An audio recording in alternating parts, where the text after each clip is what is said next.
This is Nilesh खरे और आज आपके सामने एक नया टॉपिक लेके आया हूँ मैं, conditions of sliding and toppling. इसका अर्थ है फिसलने तथा लुढ़कने की अवस्थाएं। ये जिन अवस्थाओं के बारे में हम बात कर रहे हैं, ये लुढ़कना और फिसलना अगर हम बात करें तो किसी बॉडी का है, और एक ऐसी बॉडी जो कि दो अलग अलग तरह के प्लेन्स पर रखी हुई हो सकती है।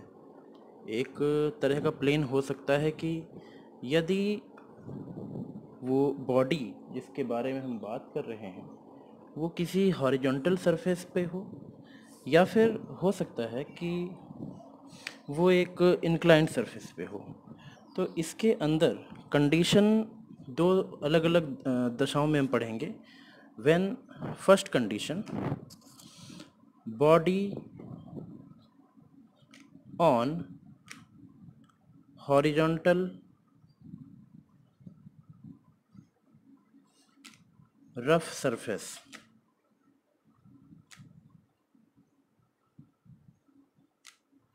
और उसके बाद हम पढ़ेंगे body on inclined rough surface. तो अभी हम पहले इसकी ही बात करते हैं। इसके लिए हम क्या करेंगे, एक सरफेस बनाएंगे और इस सरफेस पे एक बॉडी रखेंगे। सपोज दैट कि ये एक बॉडी है, कुछ इसका चाहें तो आप नाम दे सकते हैं, लाइक ये ए है, ये बी, ये सी और ये डी। अगर हम इस बॉडी पर किसी हाइट पर, सपोज दैट इस पॉइंट पर हमने कोई फोर्स लगाया, एक्सटर्नल फोर्स है ये, जिसकी वैल्यू है F. Okay, so due to this force, चलिए अभी कुछ और पैरामीटर्स की बात करते हैं। सपोज दैट कि इस बॉडी का जो चौड़ाई है, जो फ्रंट से देखा जा रहा है, वो चौड़ाई है B, this is the breadth, and the height of this force is H, small H. Capital H में B total height, but total height का यहाँ यूज़ नहीं है, इसलिए हम उसकी बात नहीं करेंगे। So height of the applied force is H. Suppose that कि कोई पॉइंट था पी जिस पे हमने ये फोर्स लगाया है। ये सेंटर ऑफ ग्रेविटी है इस बॉडी की, जहाँ से एक फोर्स वर्क करेगा जिसको हम कहते हैं ग्रेविटेशनल फोर्स, और जिसको हम वेट भी कहते हैं W, that will be equals to m into g. अब एक ऑब्वियस बात ये है कि अगर हम इस पर बाहर से फोर्स लगाएंगे तो ये बॉडी आगे की ओर मूव करना चाहेगी, बट बॉडी और प्लेन के इंटरफेस पर, इंटरफेस मतलब ये जो एरिया है, यहाँ पर आपको एक इंटरनल एडजस्टिंग फोर्स लगा मिलेगा आपको। इसको हम कहते हैं एफएस, और ये है स्टैटिकल फ्रिक्शन फोर्स। जैसे जैसे हम ये एक्सटर्नल फोर्स बढ़ाएंगे, स्टैटिक फ्रिक्शनल फोर्स बढ़ता जाएगा, तब तक बढ़ेगा जब तक ये अपनी लिमिटिंग वैल्यू तक ना पहुंच जाए। सपोज दैट कि अभी ये लिमिटिंग वैल्यू तक नहीं पहुंचा, तो इस फोर्स के कारण, अब चूंकि जितना फोर्स आपने लगाया है उतना ही एफएस यहाँ बन जाएगा, तो दो इक्वल और अपोजिट फोर्स यहाँ पर बनेंगे, और ये इक्वल अपोजिट फोर्स कुछ दूर हैं, तो ये कपल बना लेंगे, और ये कपल कहीं ना कहीं अगर आप देखें तो एक क्लॉकवाइज मोमेंट सेटअप कर देगा इस बॉडी पर, और ये क्लॉकवाइज मोमेंट इस बॉडी को पॉइंट सी के अराउंड इस तरह से रोटेट करेगा, और जो कि रीज़न होगा, जो कि कारण होगा इस बॉडी को टॉपल करवाने का। टॉपल करना मतलब कि लुढ़क जाना। तो टॉपलिंग करवाने का रीज़न क्या हो सकता है, ये एक जो कपल बन रहा है। सो हम यहाँ पर कह सकते हैं टॉपलिंग कपल या overturning couple, overturning couple on the body is equals to F into h. ये वो कपल है जो इस बॉडी को ओवरटर्न करेगा। अच्छा, अगर ओवरटर्न करेगा तो जनरली तो ऐसा होता नहीं है कि बॉडी ओवरटर्न कर जाए। ये तो एक कंडीशन तब होती है जब इस बॉडी की हाइट बहुत ज़्यादा हो, फिर हम ऊपर से फोर्स लगाएं तो गिर जाती है। ये आपने प्रैक्टिकली भी देखा होगा। तो ऐसा होता क्यों है कि शॉर्ट बॉडीज़ में ऐसा नहीं होता। तो आप देखिए, अगर इस पॉइंट सी के अबाउट ये उठ करके बॉडी गिरना चाहे तो वेट का भी एक यहाँ पर योगदान है, और ये वेट, क्योंकि इस सिस्टम में अगर हम फोर्सेस देखें तो एक फोर्स ऑलरेडी लगा हुआ है और एक फोर्स आप लगा रहे हैं, और इस फोर्स के अपोज में एक फोर्स यहाँ लग चुका है। ठीक है। अगर हम रिएक्शन की बात करें तो रिएक्शन तो जनरली इसी पॉइंट के अबाउट अराउंड होगा, इसी पॉइंट के वेट के अपोजिट में होगा। बट जब ये बॉडी ओवरटर्न करना चाहेगी इस पॉइंट के अबाउट, तो सारा का सारा जो वेट है वो इस पॉइंट की ओर शिफ्ट करेगा। ठीक है, धीरे धीरे धीरे धीरे शिफ्ट करेगा और कंडीशन कुछ इस तरह से बनेगी कि बॉडी कुछ इस तरह से टिल्ट हो जाएगी, बहुत हल्की सी। ठीक है, और इस टिल्ट बॉडी में अगर आप देखें तो बॉडी कहाँ पे टिकेगी, यहाँ पर, और रिएक्शन फिर कहाँ से मिलेगी, यहाँ से, और वेट तो वहीं का वहीं है। ठीक है, तो वेट और रिएक्शन ये दोनों एक दूसरे इक्वल होते हैं और एक एंटी क्लॉकवाइज कपल बनाएंगे, और ये कहीं ना कहीं बॉडी को रोकेंगे, क्योंकि एंटी क्लॉकवाइज कपल क्लॉकवाइज को अपोज करेगा। ओवरटर्निंग कपल क्लॉकवाइज था, वो एंटी क्लॉकवाइज कपल बनेगा रिस्टोरिंग कपल कह सकते हैं, जो वापस लाए इसको, जो गिरने ना दे, तो इसको कहेंगे रिस्टोरिंग कपल। और इसकी वैल्यू अगर हम कहें तो W और R दोनों की इक्वल होगी। ये तो मैंने एक रफली फिगर बनाया, मेन फिगर आपको इतने में काम हो जाना है। आप बस इतना सोचो कि C के अबाउट इस W का मोमेंट क्या होगा। अगर मैंने इस टोटल बिर्थ को B माना है तो centre of gravity generally middle से होती है, तो ये जो डिस्टेंस है वो B/2 होगी। So we could write here W into B/2 और mg इंटू B/2। सो ये दोनों कपल्स का रिलेशन बताएगा कि बॉडी गिरेगी या नहीं गिरेगी, बॉडी टॉपल करेगी या स्लाइड करेगी। तो देखिए, स्लाइड करवाने की थोड़ी सिंपल सी बात है कि एक्सटर्नल फोर्स अगर लिमिटिंग फोर्स से एक्स्ट्रा हो जाए तो बॉडी स्लाइड करेगी। ठीक है, सो अगर हम चाहते हैं कि फॉर स्लाइडिंग, तो कंडीशन ये कहती है for sliding of the body, sliding of body. अगर स्लाइड करेगी मतलब टॉपल नहीं करेगी। देखो, स्लाइड करवाने का जो रिलेशन है वो एक्सटर्नल फोर्स और फ्रिक्शन फोर्स ही बताएंगे।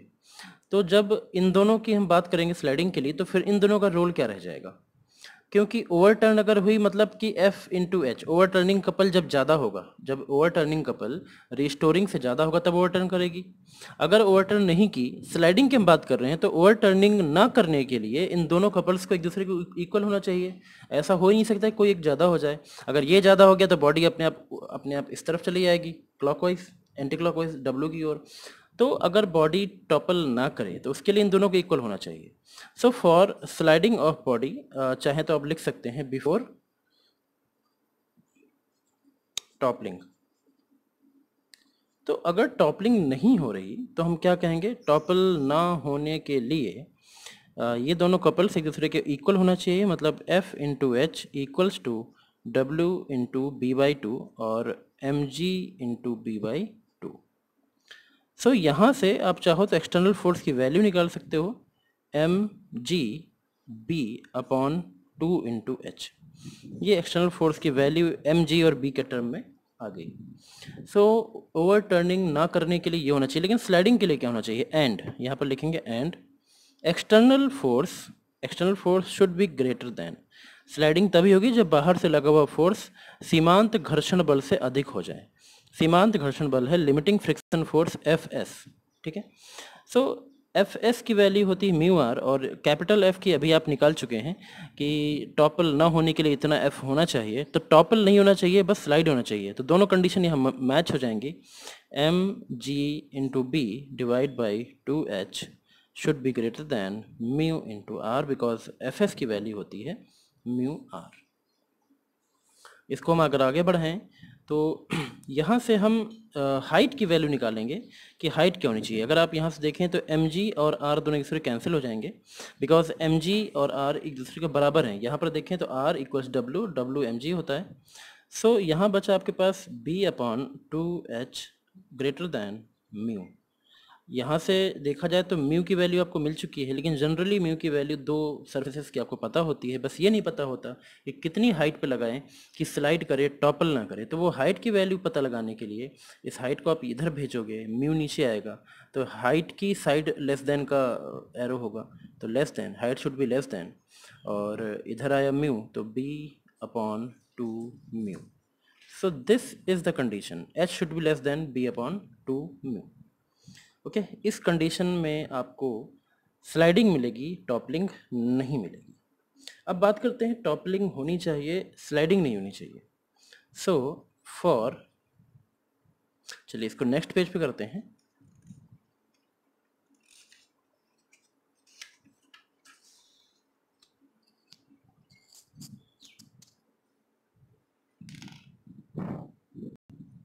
For toppling before sliding. अब आप याद रखिए स्लाइडिंग नहीं होनी चाहिए, और जब तक स्लाइडिंग नहीं होती तब तक एक्सटर्नल फोर्स एफ एस से कम होता है। ये एफ एस क्या है? बेसिकली स्टैटिक फ्रिक्शन नहीं है, दिस इज लिमिटिंग फ्रिक्शन, क्योंकि आप जो वैल्यू जानते हैं वो लिमिटिंग फ्रिक्शन की है, दैट इज म्यू आर। ठीक है, तो एफ एस से कम होना चाहिए। और एक्सटर्नल फोर्स अगर एफ एस से कम रहा और उसी में ही अगर टॉपलिंग की लिमिटिंग कंडीशन आ गई, टॉपलिंग की लिमिटिंग कंडीशन क्या है कि ओवरटर्निंग कपल और रिस्टोरिंग कपल, वापसी बल युग्म, दोनों अगर एक दूसरे के इक्वल हैं तो ये लिमिटिंग कंडीशन होती है टॉपलिंग की। ठीक है, और उससे पहले आपने देखा कि एक ऐसी कंडीशन आ गई कि जिस फोर्स पे लिमिटिंग कंडीशन आ गई थी उस फोर्स से स्लाइड नहीं कर रहा था, तो इसका मतलब अगले ही सेकंड स्लाइड तो नहीं करेगा। जैसे आप हल्का सा वैल्यू बढ़ाओगे एफ की, तो ये वाली कंडीशन ब्रेक हो जाएगी, और अभी भी जो आपका फोर्स है वो लिमिटिंग फ्रिक्शन से कम है, तो फिर क्या होगा, वो टॉपलिंग की कंडीशन में आ जाएगी। इसीलिए for toppling external force should be less then limiting friction. Okay, so external force should be less then limiting friction से आपको जो कंडीशन मिलती है, सॉरी ओवरटर्निंग कपल, इसको अगर हम सॉल्व करेंगे तो ओवरटर्निंग कपल है F इंटू एच, और रिस्टोरिंग कपल है mg into b by two. तो यहाँ से आपको h की वैल्यू मिलेगी because h equals to m g b by two, sorry f की वैल्यू अपॉन 2h। इस f की वैल्यू को आप यहाँ यूज़ करेंगे, so f should be less than F s, m g b by 2h should be less than mu r, and r and mg are equal, so will be cancelled out, and now h should be greater than, because h यहाँ पर जाएगा तो greater than h, greater than वाला sign h की तरफ होगा, इधर ये वाला मुँह, तो h मैंने पलट के लिख दिया इसको, तो h इधर और म्यू इसके पास आ जाएगा, तो b अपॉन 2 म्यू। ठीक है, so these two are the conditions कि जब अगर आपको टॉपल करवाना है, जब स्लाइड करवाना है तो हाइट b अपॉन 2 म्यू से कम होनी चाहिए, और जब अगर टॉपल नहीं सीधा स्लाइड टॉपल करवाना है तो हाइट ज़्यादा होनी चाहिए b अपॉन 2। तो b अपॉन 2 म्यू एक लिमिटिंग कंडीशन है, इसको आप याद रखिए कि जो लिमिटिंग हाइट है कि b अपॉन 2 म्यू हाइट पर अगर लगाएंगे तो दोनों कंडीशन एक साथ होंगी, स्लाइडिंग की और टॉपलिंग की। उससे ज़्यादा पे टॉपल कर जाएगा, उससे कम पे स्लाइड करने की कंडीशन आ जाएगी। सो अभी जो हमने बात करी वो बात करी हमने body on horizontal rough surface की। अब बात करते हैं body on inclined rough surface की। सो let we talk about if this is the condition of B. Okay guys, so now we will talk about the equilibrium of body is on a rough inclined plane. इसके लिए हम एक inclined plane draw करेंगे और उसके ऊपर एक body रखेंगे। तो फर्स्ट ऑफ ऑल मैं एक इंक्लाइंड प्लेन ड्रॉ कर लेता हूँ और इस पर मैं एक बॉडी रख देता हूँ। इस बॉडी का वेट W डाउनवर्ड लगेगा और मान लेते हैं ये एंगल है थीटा। इस वेट की लाइन जिस पॉइंट से गुजरेगी बेस में, उस पॉइंट से रिएक्शन एक्ट करेगा। ये हो गया रिएक्शन R। अब इस W के दो कंपोनेंट होंगे, एक होगा परपेंडिकुलर टू द प्लेन जो कि होगा W cos थीटा, और एक होगा पैरेलल टू द प्लेन जो कि होगा W sin थीटा। अब अगर हम W cos थीटा की बात करें तो W cos थीटा वेट का वो कंपोनेंट है जो इस बॉडी को इस प्लेन पर चिपकाकर या दबाकर रखेगा, और जो रिएक्शन वर्क करेगी ये रिएक्शन जस्ट अपोजिट होगी W cos थीटा के। अगर हम ध्यान से देखें इस फिगर में तो आर और डब्ल्यू कॉस थीटा दोनों इक्वल हैं, अपोजिट हैं, पैरेलल हैं, तो ये दोनों मिल करके एक कपल बना देंगे। और इस कपल इन फोर्सेस के डायरेक्शन को देख के लगता है कि ये कपल कुछ क्लॉकवाइज होगा, जिसको हम कह सकते हैं रिस्टोरिंग कपल। रिस्टोरिंग इसलिए क्योंकि ये बॉडी को लुढ़कने से रोकेगा। थोड़ा बॉडी के डायमेंशंस यहाँ दिखाते हैं। Suppose that the breadth of the base of the body is b and height of the body is h. So this distance will be b by 2 because w cos theta will pass through the mid of the base. Sorry. अभी हम ये consider करते हैं कि जहां से wait की line पास होती है ये x डिस्टेंस पर है। तो अगर हम देखें तो अभी ये r और w cos थीटा के बीच का डिस्टेंस x है। तो रिस्टोरिंग कपल जो यहां बनेगा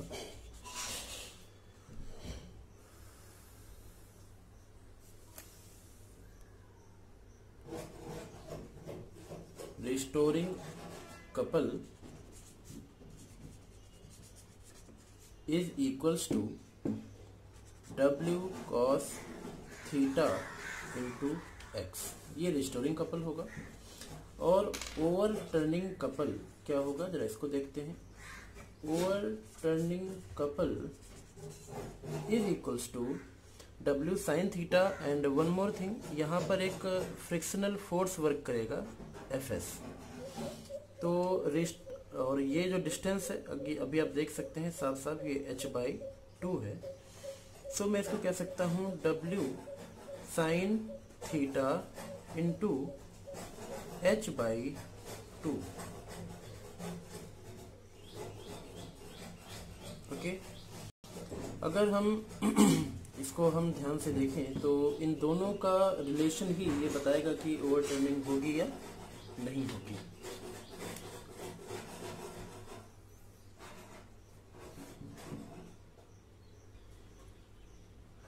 ओके, सो आगे इन दोनों का रिलेशन देखने से पहले अभी हम जरा इस फिगर पे गौर करते हैं।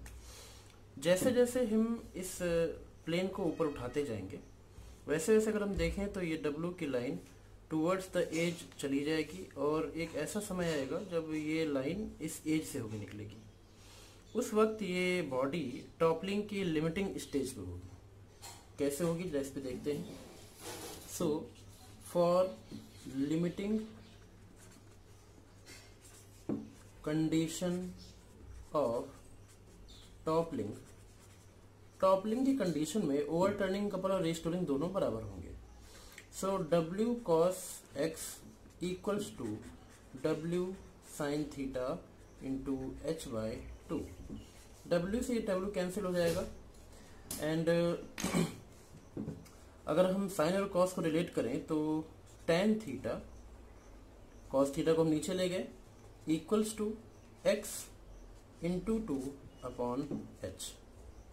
ओके, सो x की वैल्यू यहाँ पर क्या हो सकती है, जब ये टॉपलिंग की लिमिटिंग कंडीशन में होगा तो x की वैल्यू b/2 होगी। For limiting condition x equals to b/2। So tan theta equals to b/2 into 2 divide by h। So b/h। यहाँ से आपको ये पता लगा कि टॉपलिंग की लिमिटिंग कंडीशन में जो थीटा है वो b/h के बराबर होगा, तो लिमिटिंग कंडीशन हो जाएगी। और जब हम बात करते हैं for limiting condition of sliding, sliding की लिमिटिंग कंडीशन जब कोई बॉडी अपने सेल्फ वेट के कारण किसी इंक्लाइन प्लेन पे स्लाइड करती है, जिस एंगल पे जाके स्लाइड करती है उस एंगल को हम कहते हैं एंगल ऑफ रेस्टिट्यूशन, जिसको हम जनरली अल्फा के वर्ड से हमने दिखाया है इस टॉपिक में। और mathematically angle of restitution angle of friction के इक्वल होता है। सो हम कह सकते हैं hence tan theta equals to tan lambda equals to b by h. We know that tan lambda equals to mu equals to b by h. So अब ये क्या है, लिमिटिंग कंडीशन है कि म्यू जब b बाई एच के बराबर होगा उस वक्त ये कंडीशन स्लाइडिंग और टॉपलिंग की एक साथ होगी। अब यही म्यू अगर बढ़ जाए b बाई एच से तो स्लाइडिंग नहीं होगी क्योंकि फ्रिक्शन ज़्यादा हो गया, फिर क्या होगी, toppling. So for toppling before sliding, so toppling before sliding, friction ज़्यादा होगा तो स्लाइड नहीं होगी, टॉपल होगा पहले। फ्रिक्शन ज़्यादा होने के लिए म्यू को ज़्यादा होना चाहिए, mu is greater than b by h, and vice versa for sliding before toppling, mu should be less than b by h. So these were the two conditions. First was the equilibrium of body on rough horizontal plane, and this is the rough equilibrium of body is on a rough inclined plane. इन दोनों में अगर कोई problem आपको है तो आप मुझे call करके पूछ सकते हैं। Okay, thank you.